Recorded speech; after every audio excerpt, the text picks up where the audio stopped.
Just last Friday, my wife and I finally made physical contact with our son. A lot has happened between the time he stormed out on us during dinner and the moment we saw him last Friday. During the first week, we called our son 5 times a day and left him 3 voicemails daily. He never answered the phone. In the second week, his girlfriend picked up his phone one day and told us he was living with her at her apartment but didn't want to see us. She asked us to give him time to cool down. Meanwhile, our lives at home were falling apart. The first couple of weeks, all of our energy went into trying to contact him and convince him to visit. We knew where his girlfriend lived, and my wife wanted to make a personal visit, but I warned her that showing up uninvited would only make the situation worse. We called family members to persuade him to talk to us. It didn't matter if it was his grandparents, aunts, or uncles who called. His response was always the same. He would politely tell them he was willing to talk to them about anything but us and apologize for inconveniencing them.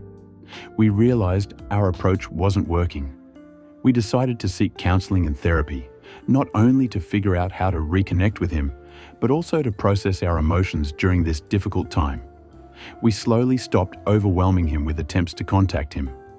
Both of our counselors suggested we respect his boundaries and let him make the first move. So, we left a voicemail saying we wouldn't bother him anymore, but that our door would always be open to him. Those 3 months were painful, to say the least. Our sex life decreased significantly. There were times when my wife started crying in the middle of it because it reminded her of the time we let him cry out his nightmare when he was 3 years old. But we didn't let him enter our room because we were in the middle of having sex and wanted to finish. We didn't go on any date nights or leave the house at all for that matter. My wife and I became homebodies. A lot of guilt was plaguing us.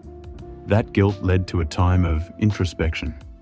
We started researching family dynamics in our spare time and asked ourselves questions like, did we spend enough time with him?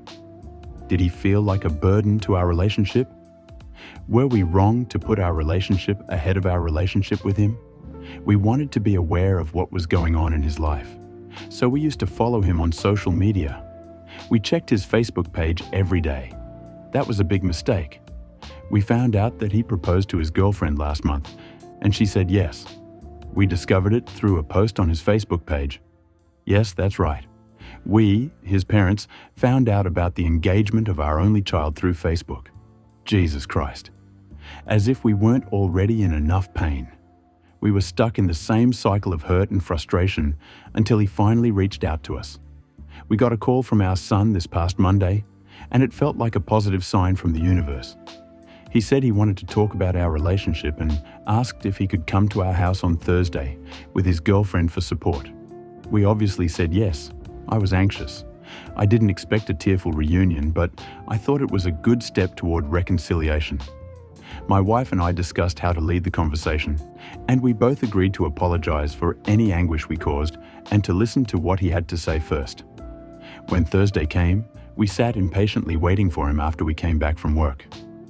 When he rang the doorbell and we opened the door, there was no warmth from him, just a reluctant smile. His girlfriend almost seemed sad to be there. I had a bad feeling that night. They both refused any drinks we offered.